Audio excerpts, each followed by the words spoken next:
DSA ಬರಲ್ಲ ಅಂತ ಹೇಳೋದು ನಾರ್ಮಲ್, ಬಟ್ ಆಕ್ಚುಯಲ್ ಆಗಿ ಅದು ಟ್ರೂತ್ ಅಲ್ಲ. ಆಯ್ತಾ, ನಾನು ಕೂಡ ಸ್ಟಾರ್ಟಿಂಗು DSA ನ ಸಾಲ್ವ್ ಮಾಡೋದಕ್ಕೆ ಸ್ಟಾರ್ಟ್ ಮಾಡಿದಾಗ ಇನಿಷಿಯಲ್ ಟೈಮಲ್ಲಿ ಒಂದು ಪ್ರಾಬ್ಲಮ್ನ ಸಾಲ್ವ್ ಮಾಡೋದಕ್ಕೆ ತುಂಬ ಕಷ್ಟಪಡ್ತಾ ಇದ್ದೆ.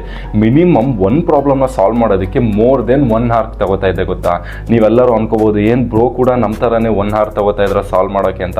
ಈಗ ನಾನು 1 hour ತಗೋತಾ ಇದ್ದೆ, ಬಟ್ ಇನ್ನೊಬ್ಬ ಯಾರೋ 2 hour ತಗೋಬಹುದು, ಇನ್ನೊಬ್ಬ ಯಾರೋ 3 hour ತಗೋಬಹುದು. ಅದವ್ರ ಕೇಪಬಿಲಿಟಿ ಮೇಲೆ ಡಿಪೆಂಡ್ ಆಗುತ್ತೆ. ಪ್ರಾಬ್ಲಮ್ದು ಸೊಲ್ಯೂಷನ್ ಡಿಫಿಕಲ್ಟ್ ಇರುತ್ತೆ ಅಂತಲ್ಲ, ಆಕ್ಚುಯಲ್ ಆಗಿ ನೀವು ಯಾವುದೇ ಪ್ರಾಬ್ಲಮ್ ತಗೊಳ್ಳಿ ಅದ್ರ ಸೊಲ್ಯೂಷನ್ ತುಂಬಾ ಈಸಿ ಇರುತ್ತೆ.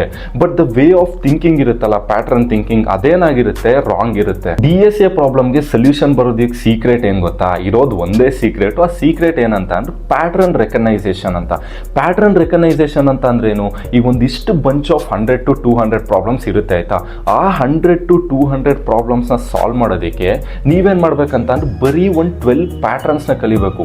ಆ 12 ಪ್ಯಾಟರ್ನ್ಸ್ ನ ಯೂಸ್ ಮಾಡ್ಕೊಂಡು ನಿಮಗೆ ಯಾವ್ದಾದ್ರು ಹೊಸ ಕ್ವಶನ್ ಅಥವಾ ಯಾವುದೇ ತರದ ಹಳೆ ಕ್ವಶನ್ ನ ಕೊಟ್ಟರು ಅಂತ ಅಂದ್ರು ಆ 12 ಪ್ಯಾಟರ್ನ್ಸ್ ನ ಯೂಸ್ ಮಾಡ್ಕೊಂಡು ನೀವು ಸೊಲ್ಯೂಷನ್ ನ ಬರೀಬಹುದು. ನಿಮ್ಗೇನಾದ್ರೂ ಆ ಪ್ಯಾಟರ್ನ್ಸ್ ಗೊತ್ತಾದ್ರೆ ಆಟೋಮೆಟಿಕ್ ಆಗಿ ನಿಮ್ಗೇನಾಗುತ್ತೆ, ಕಾನ್ಫಿಡೆನ್ಸ್ ಬರುತ್ತೆ.